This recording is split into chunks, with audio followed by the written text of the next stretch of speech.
l'univers des mots est à sa 7e édition et nous allons parler bien sûr du Studio Kira qui est, si je puis me permettre de l'expression, votre dernière création en tant qu'institution, puisque tout aujourd'hui se retrouve à être imbriqué autour de cette grosse boîte qui est appelée les Studios Kira. La 7e édition de l'univers des mots, pour y avoir assisté à la première édition, la deuxième, la troisième, la quatrième, la cinquième, la sixième, il y a eu beaucoup d'eau qui ont coulé sous les ponts. Qu'est-ce que vous comptez annoncer au peuple de Guinée et au public du théâtre francophone cette année? Cette année, on essaie de rester vraiment dans la mission qu'on s'est fixée, quoi. C'est-à-dire essayer de dénicher des jeunes auteurs francophones et les accompagner, les coacher, mais aussi essayer de porter des textes de théâtre sur le plateau, en faire un laboratoire, en faire de l'exploration comme étape de travail. Donc on va rester vraiment sur ça. On va essayer de faire aussi de la programmation pour ne pas avoir que l'exploration pendant le festival. On va aussi programmer des spectacles guinéens. Pas que du théâtre. Je pense qu'on a aussi un spectacle de slam. Et on est tenté par un spectacle d'humour, mais ce n'est pas encore finalisé. Donc, en termes il y a la particularité, c'est que là, on va regrouper la résidence d'écriture avec l'étape d'exploration. Et donc, je profite ici pour dire qu'on a ouvert récemment une antenne à l'Abbé, qui est une antenne régionale pour nous. Donc, il y aura une résidence d'écriture où on aura une autrice guinéenne, Marie-Noël notamment, que tu connais bien, avec un auteur canadien et une autrice française qui vont faire ça à l'Abbé. Voilà. L'idée aussi, c'est de décentraliser ça. Pendant leur séjour, ils vont animer des ateliers en milieu scolaire, autres, favoriser l'offre culturelle vers là-bas. Et après, donc, 3 semaines de résidence, ils vont rentrer ici quand même pour faire la partie festival, faire la partie encre fraîche, qui est l'épreuve du texte au plateau, avec des metteurs en scène ici. On aura aussi un projet qu'on a avec une metteur en scène française, Enfin, ça s'appelle, qui consiste à faire une exploration avec des comédiens ici et des comédiens français autour d'un texte, comment dirais-je, pendant ce temps d'exploration. Et moi, ce que j'aime bien, on est en train de, j'espère que l'ISAMCA va vraiment mordre à la maison. On essaie de faire venir Fargas, que tu connais bien, qui est un acteur franco-ivoirien très très connu, parce qu'il fait ce travail avec plusieurs écoles déjà, pour voir s'il va faire un atelier création avec des étudiants, de l'Institut des Arts de Dubreuil. Il y a beaucoup de choses qui s'annoncent donc pour cette 7e édition du Festival Univers des mots. Il y a une chose qu'on pourrait être tenté de se dire, que vous n'êtes pas prêt à vous arrêter. Et d'ailleurs, vous ne vous êtes pas arrêté là, puisque à présent, nous allons parler des Studios Kira. Studio Kira, après l'univers des mots, vous avez pensé donc à cette institution qui va être le creuset, qui va être le temple pour accueillir des innovations, des esprits, des créateurs, pour pouvoir se mettre dans la moule du travail. Studio Kira, pourquoi Kira?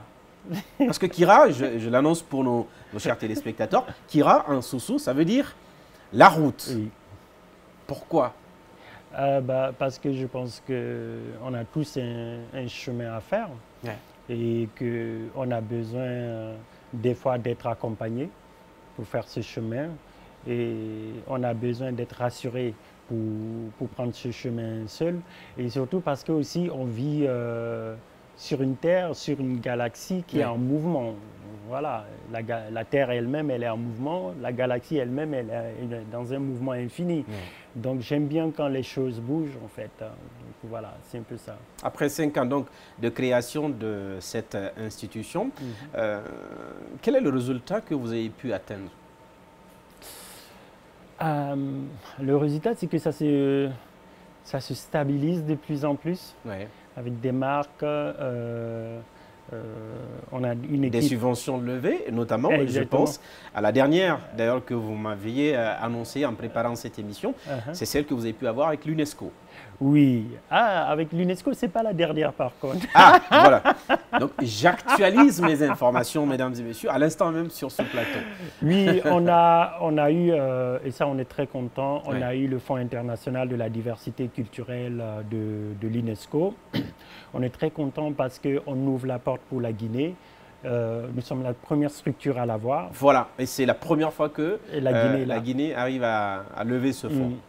Et donc, sur un projet pour favoriser l'émergence des industries culturelles et créatives en Guinée. Et c'est dans ce cadre d'ailleurs qu'on a ouvert le bureau à l'Abbé. Et actuellement, dans le cadre de ce projet, nous sommes en train de travailler sur une cartographie des ICC dans les secteurs de la mode, de l'audiovisuel et du design. Très bien. Donc voilà. Et après, on va accompagner dans le cadre de ce projet 10 entrepreneurs culturels, 5 de Conakry et 5 de l'Abbé.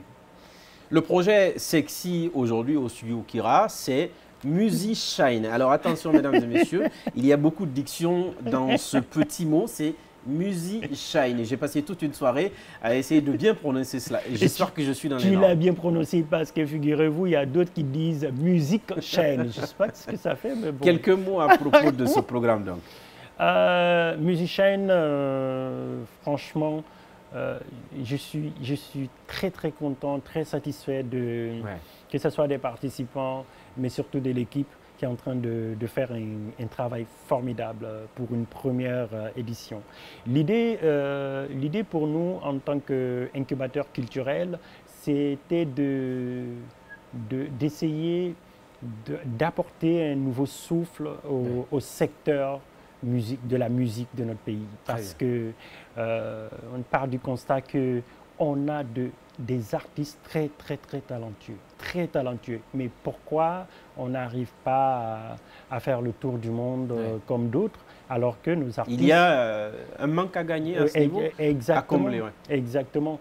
Et donc, on s'est dit de mettre en place un projet qui va s'adresser aux artistes en développement, entendez par là des jeunes artistes, et qui va prendre en compte non seulement le côté artistique, mais aussi le côté professionnel, tout ce qu'il y a autour. Donc, c'est comme ça qu'on lance Musishine, avec des volets où des artistes ont des coachs artistiques, mais aussi des coachs pour la com, tout pour les accompagner sur comment ils peuvent communiquer. C'est toute une organisation professionnelle. Exactement. Et leur montrer un peu leur positionnement dans toute l'industrie musicale, parce que des fois, les artistes pensent qu'ils sont tout seuls.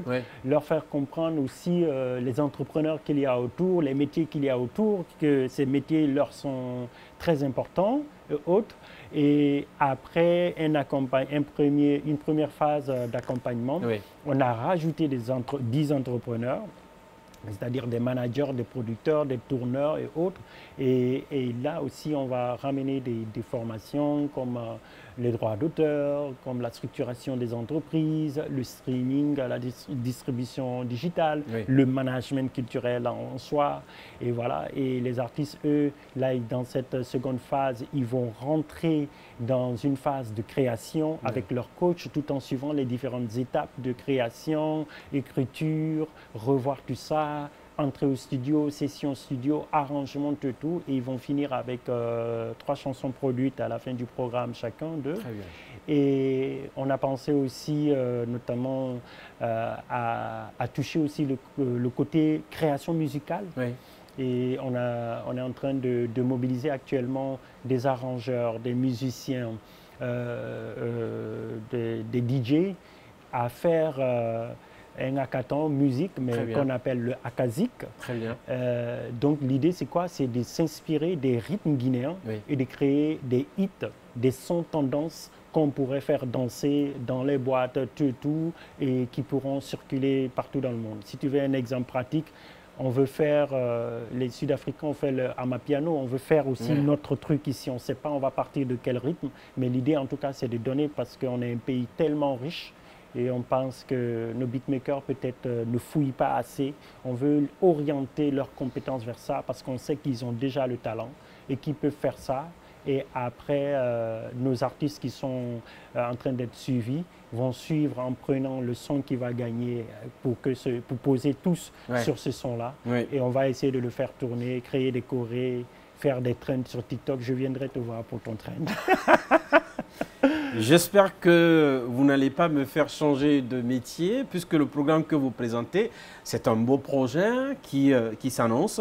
Est-ce qu'il y a une deuxième partie? Parce que le temps de cette émission ne pourrait pas nous permettre de parler de tout ce que vous avez comme projet et comme activité. Mais nous allons essayer de toucher à l'essentiel. Music Shine, cette première cohorte des artistes formés et accompagnés, qu'est-ce qui est prévu pour la suite?